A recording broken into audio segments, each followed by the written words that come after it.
When you identify how you're sabotaging your own success, you then have the power to stop and change your mind. You can stop making the same bad decisions or choosing the wrong people in your life and constantly feeling like a failure because you messed up again. You can make better decisions using a simple decision matrix that helps you identify what's good for you and bad for you, what's good for you or good for others and bad for others. This process, it helps you to optimize your life without wasting time, and you can grab your free life map below where I'll teach you how to design, build and live a life you are ready to jump out of bed for. Now, only a few months back, I was doing a weekend personal development workshop and I discovered my Achilles heel, or my fatal flaw. I found that I was self-sabotaging my entire life and repeating the same mistake over and over and over again and causing more trouble for myself just out of a habit. I discovered that while I was building out my life map program. My self-sabotaging method was I would choose the most difficult option and I would put myself under huge pressure, huge amounts of stress, time and time again. I would often make choices that were good for others and bad for myself, not knowing how bad the consequences were going to be in my life until I figured this out. And once I did figure it out, I was blown away at how often I was doing this and just making life difficult for myself. And I had to find a way to change now. So here's how you can stop sabotaging your own success by identifying the patterns that are going on in your life. Firstly, figure out the common theme in your decisions.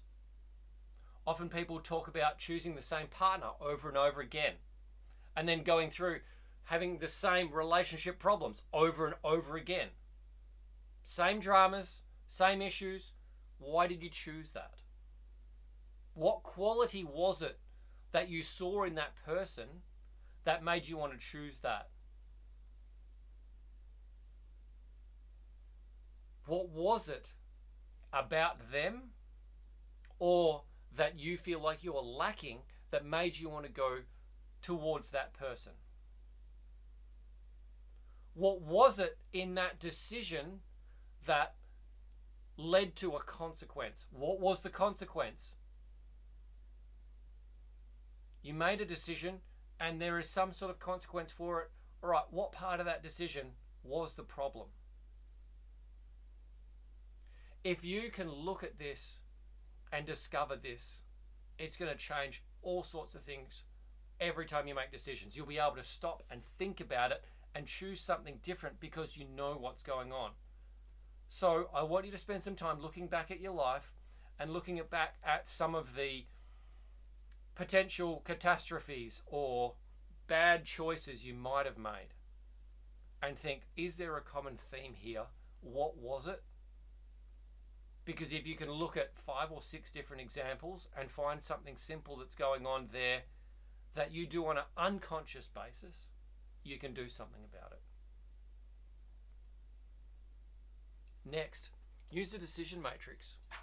This here is a very simple decision matrix where we make decisions based on what's good for me and good for others, or what's good for me and bad for others, what's bad for me and good for others, or what's bad for me and bad for others.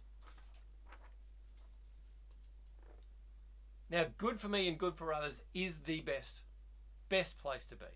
But that's not always possible. Sometimes you're going to let somebody down and you have to make a decision that is good for you and bad for others. Now, when it's bad for others, it doesn't mean that it's a really bad situation. It just may not be the outcome that they wanted. It might just be they've given you an invitation to come around for a coffee and you've said no. That's how bad it is. Sometimes it could be having to let them go for a job because they're underperforming or just not suited for it. But if that's the best decision for you and your company or you and your position, and it needs to happen, otherwise you're going to be under pressure or you're going to be fired, well, you have to make those decisions. Now, the flip side of this is you could also make decisions that are Bad for you and good for others. This is something that I would do. I would go and help my friends or my family doing jobs, whatever it was, knowing that I didn't have enough energy to be able to do that, and potentially setting myself up for migraines and fatigue, and then unable to do things the next day. So I might go and this happened a bunch of times last year, where I went and helped friends move house or moving from their business.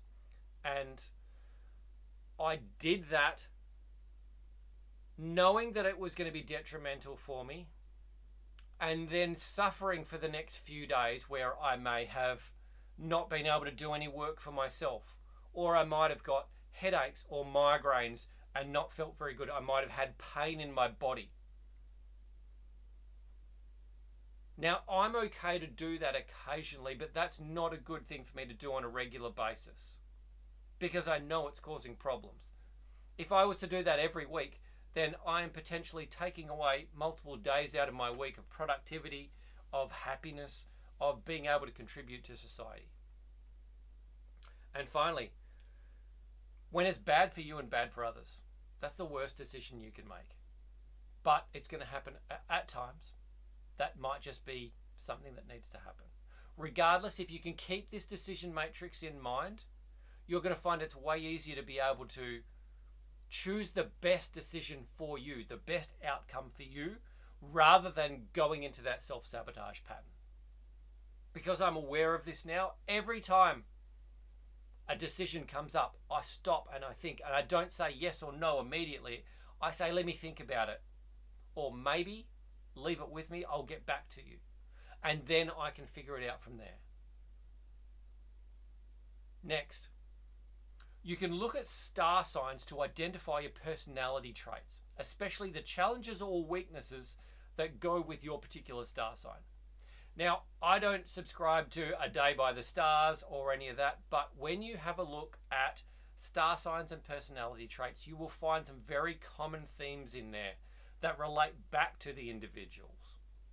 I've seen this for myself and in multiple people, and that's why it's one of the things that I've included in the Life Map program. Because once you can understand your fatal flaw or your sabotaging, like success sabotaging strategies, then you can do something about it. Awareness makes it so much easier. I say that I was aware of this while I put the program together, because when I looked at Pisces, which is my star sign, one of their issues is boundaries. You've got to be enforcing boundaries, setting strong boundaries and enforcing them. Otherwise, people will use you and abuse you and take advantage of you over and over again. And while I sort of had it in the back of my mind, it wasn't conscious. Now that I know it, I can't unknow it. So if that is something that is very common with Pisces, then it's something that's going to come up in my life over and over and over again. So I encourage you to have a look at your star sign and the personality types that go with it. What are your strengths and weaknesses that work within there? Have a look at those weaknesses and be aware that they're going to come up in your life. Once you're aware that those weaknesses are supposedly in your life, have a look and see where it is coming up in your life right now. See if you can identify where things are happening. Because if you can identify it now, then you can start doing it. You can start identifying this self-sabotage pattern of yours. We all have them, but trying to identify them can be very difficult. So this is a great way to get in there. Next, every time you make a decision, keep your weaknesses in mind and be very careful about what you choose. Once you know that personality weakness and someone asks you to help with something or to do something, or you have to make a personal decision of one of these things, keep that in mind in the decision-making process. For me, if I need to be careful of boundaries, I need to make sure that I really think about my own energy, protecting my energy and making sure that my best interests are at heart when I do that. For you, it could be something else. But keep that weakness in mind so that you know exactly what you're getting yourself into. Finally, It's okay to change your mind if you realize after making a decision that this wasn't the best thing for you. You're allowed to change your mind. Yes, people get upset when you change your mind, but not everybody does. At the end of the day, you've got to look after yourself, because if you can't look after yourself, you can't look after everybody else. If you change your mind and it saves you pain, heartache, money, time, energy, congratulations, you have won. You're standing up for yourself. And that is very important. That is a very strong strategy to learn, and one that many of us don't learn until much later in life, me included. So if you need to change your mind because you've thought about it afterwards and just thought, no, all right, no, this is a bad idea. I don't think I can do this, or I don't think I should do this. Change your mind, let somebody know immediately, and just let it go. Try not to overthink about it. Don't worry about what the other person is worried about or thinking about. Don't worry about the judgment or what have you. You change your mind and you stand your ground. You stand up for yourself. You be strong for yourself, and you build that muscle of discipline that allows you to stand up for yourself in the future. Because the more that you stand up for yourself, the easier it is to stand up for yourself next time. So if you change your mind and you stand up for yourself, you've just done a really strong rep in the gym. You do that again and again and again, and you're stronger. Your personal resolve becomes stronger. Your self-confidence becomes stronger. You do more of the things that you want to do for your life and less of the things that other people want to do, so you're living your life your way. Once you know your self-sabotage behaviors, you need to act wisely on them. Think about the situation, think about your usual response, and see if that's still the best idea for you. If not, use one of these tools to make the best choice, and don't be afraid to change your mind if you absolutely have to. Because you only have one life to live. Go and live it your way,